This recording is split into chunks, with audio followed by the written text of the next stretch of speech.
friends, welcome back to my channel. Today I am doing my first 2022 video. I've got a little wine here. It's like 9 o'clock, it's raining out.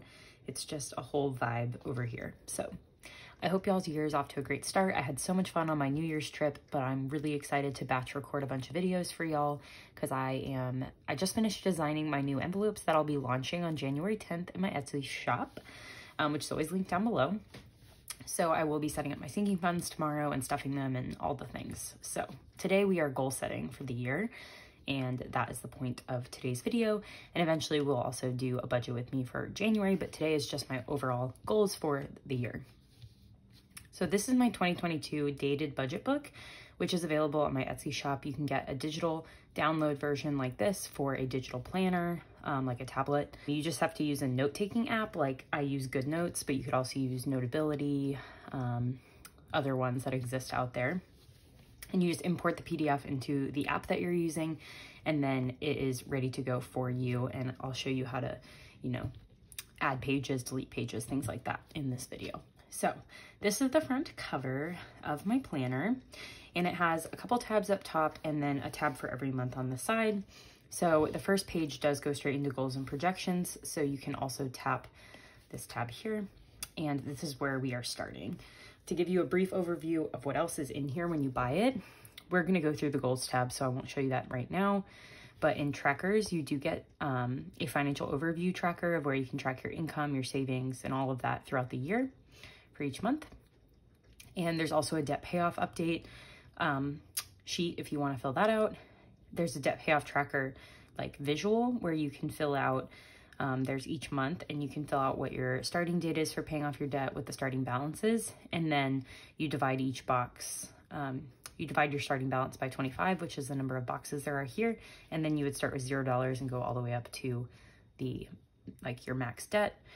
And then what you'll do is just track it every month as you pay it off, and you'll see kind of your downward progress. So that's fun.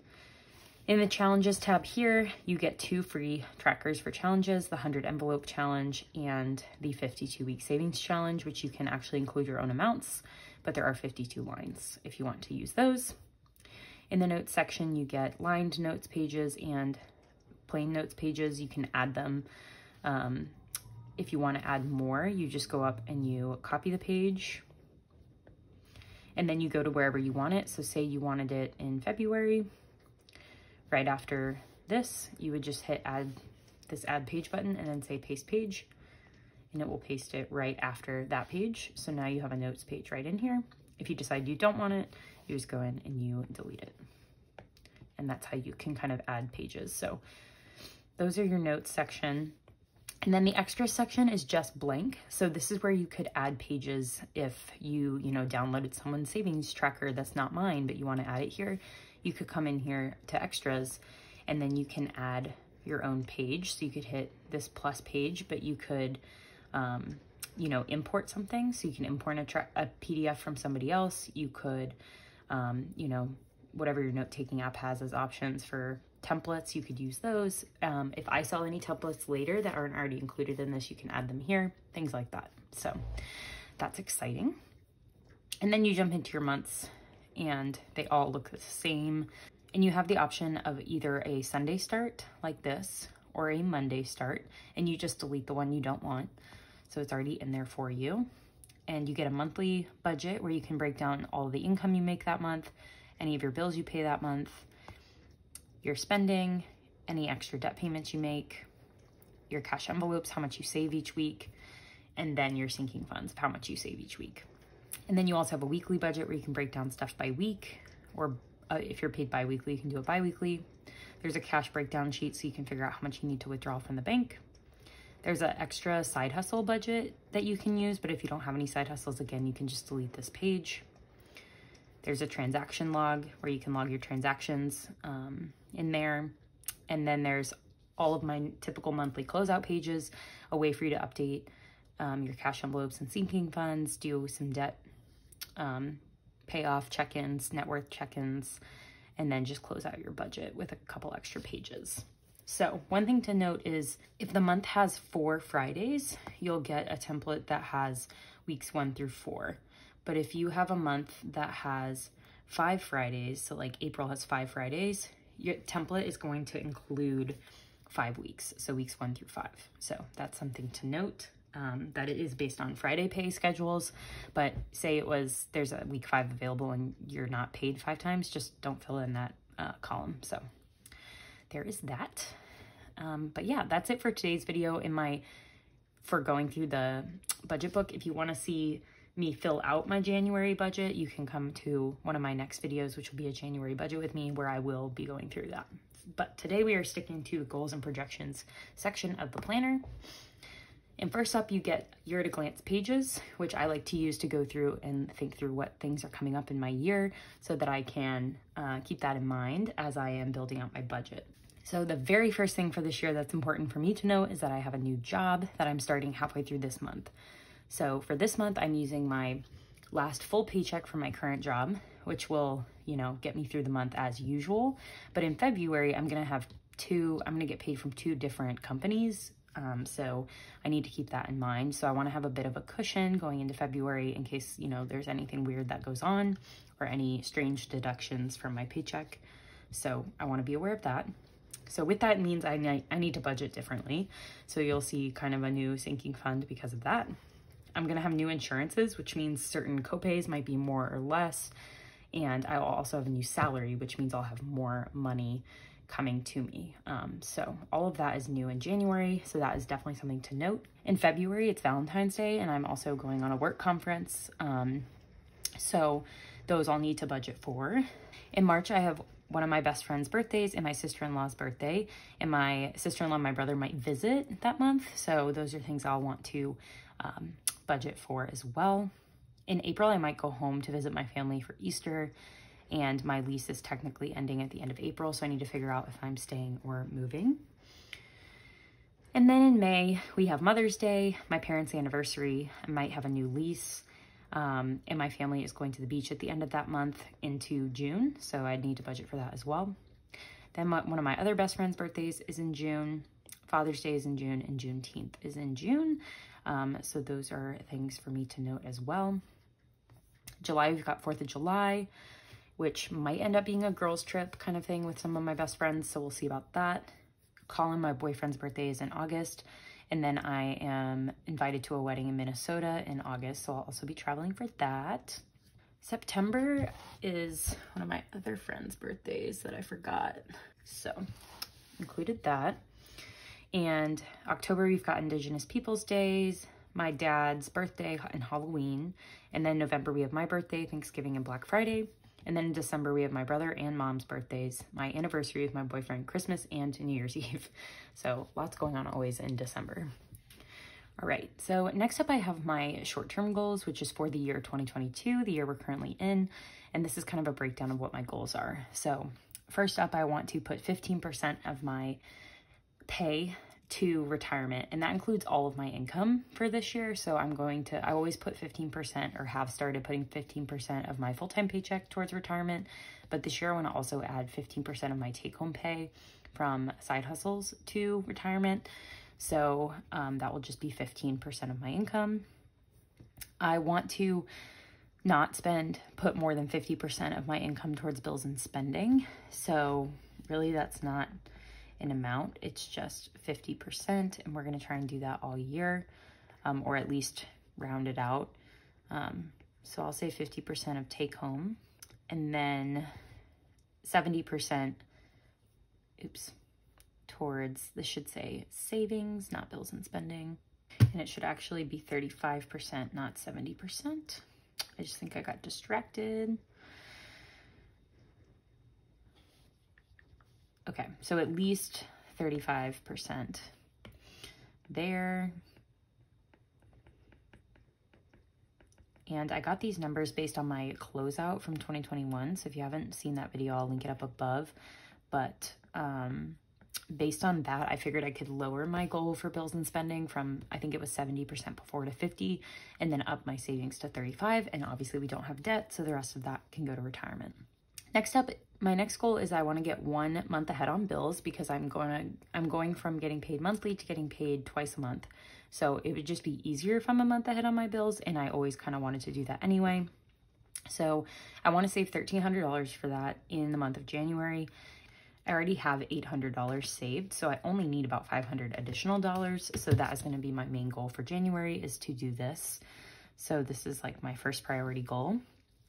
My next goal is I want to save for all the 5-week months that are in this year. And for me, that's January, April, and then I think a couple of the summer months in September and December. So there's like 5 of them, I think. So I like to save $165 for each of them. And I already have some money saved, so I think I only need $700 more. So, and I'm going to give myself 2 months to do it. So that would mean that we are saving $350 each month. So this will be a second priority for me this year. For the first time ever, I want to try and max out my Roth IRA, which is $6,000, which if we divide that by the number of months we have, that should be $500 a month. So we'll have to see if we can make that happen or not. And then kind of not monetarily tangible, I would love to raise my credit score to 800. It is floating in the high 700s right now, but I'd love to hit 800 if I can. So I'm going to do some reading of how I might be able to do that, just because one day I want to, you know, finance a car or a home, and I'd love to have an 800 credit score. So we'll see how that goes. And then lastly, I want to do a couple savings challenges. I want to save all my Fetch rewards or anything from reward apps. And I want to save all my 1s and 5s from my spending envelopes. So again, that's just kind of whatever happens with that. So no monetary amount there. Next, we move on to my 5-year goals. And first up is a retirement goal. I want to have 1 times my full-time income salary by the time I'm 30. So that is about $50,000. It might increase with this new job. So we are starting in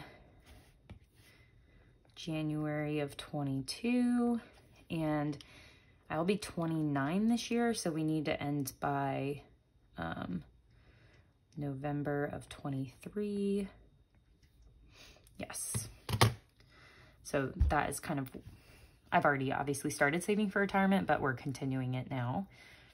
I'd also love to save $5,000 for a car down payment, and honestly, I don't know when I'm going to start on this, but I probably have about 5 years. So I'm going to call it 2027, because that's 5 years from now. But I don't know when I'm going to start. I think I need to finish maxing out my emergency fund first. So let's call it next year that we're going to start. And then I'd love to save $20,000 for a house down payment. And again, I don't think I'm going to be in a place to do that this year. So let's call it 2023, and let's call that 2027 as well. So giving myself 5 years to save $25,000. It'll really only be 4 years if I don't get to it this year. But if I am able to start this year, that would be great. And then some long-term goals are within the next 10 years. By the time I'm 40, I'd love to have 3 times my salary in retirement. And again, we're starting that now, and we would want to end in 2032.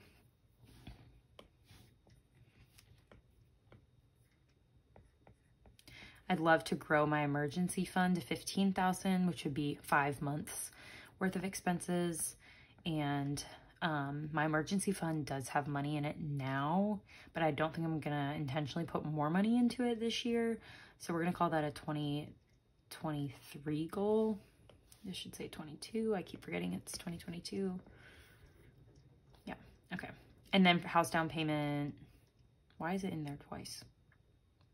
I think my house down payment was a 10-year goal, not a 5-year goal. I don't know why I did that. I think I meant to write one more 5-year goal, but I just didn't come up with one. But I do add goals as the year goes on, so that's good to have a couple extra lines. But these are my main goals for right now.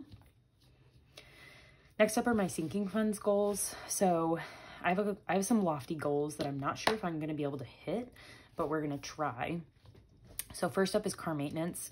I want to fully fund my emergency fund with $1,000 and also save for my normal tax registration. So that means we need to save about $75 a month to reach that this year. So I'll definitely need to put more money than I used to in car maintenance to do that. For electronics, I want to hit that $1,000 goal and have $1,000 just sitting, waiting in case some of my electronics fail me. So that's about $60 a month. I want to save about $2,000 for new furniture. I just kind of want to upgrade some things in my home, especially if I move to a bigger apartment. So that's about $150 a month if I want to save $2,000 by the end of the year. And then for my future, which could be a wedding, a car, anything, I want to save at least $1,000 by the end of the year. So that's $80 a month. And then I'm starting a new sinking fund, which is why I put it in here. But I think it's actually going to be a cash envelope, not a sinking fund. But I want to have a hosting category because I really like hosting people, and so does my boyfriend. So it'd be fun if like I had money set aside, like if we're hosting people, to just be able to, you know, have snacks or drinks or whatever and not worry about it. So I want to save at least $200 this year in that fund. And then my general vacation fund, I want to hit that $1,000 mark. I already hit 500 at the end of 2021, so I want to do another 500. So I want to have 750 in there by halfway through the year. So I need to do $40 a month into vacation. And then finally, I want to also do the same for weddings and babies, hit that $1,000 threshold, which is about $70 a month because I don't have quite as much in there right now.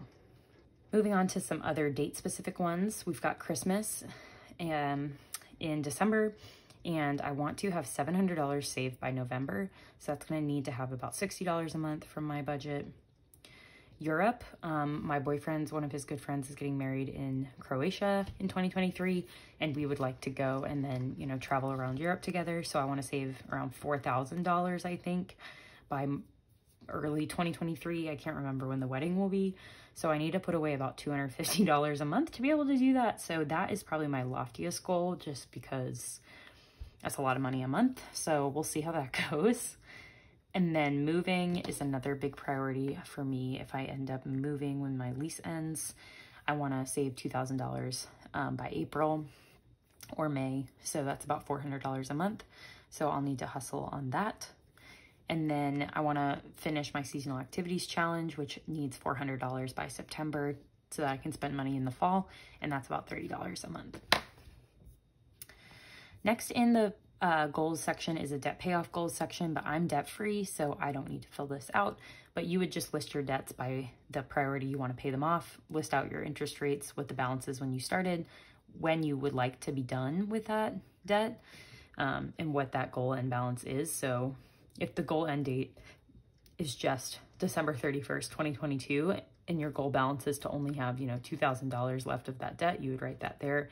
And then you'd need to figure out how much money to get from your starting balance to your end balance, how much you need to pay per month to reach that goal by that date. So there's that one. And then there's a recurring due dates section. I'm gonna have a couple subscriptions this year. I decided to start paying for Hulu again and my Billy Razor subscription. And honestly, I don't know when they're due or their annual costs or anything. So I'm just gonna not fill this out right now.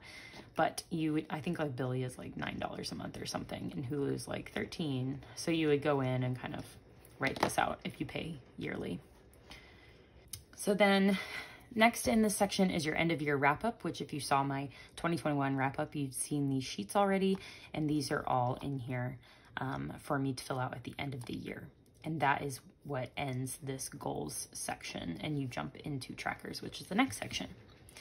So those are my goals for 2022. I'd love to know what your biggest goal is for the year. So definitely let me know down in the comments what you're planning to focus on most this year. Mine definitely top priority will be to get 1 month ahead and to save for the 5-week months and to save for my move if I do end up moving.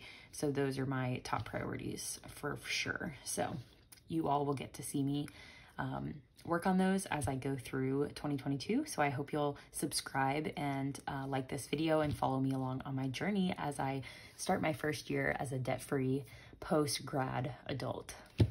So thank you all for being here, and I'll catch you in my next video tomorrow. Bye.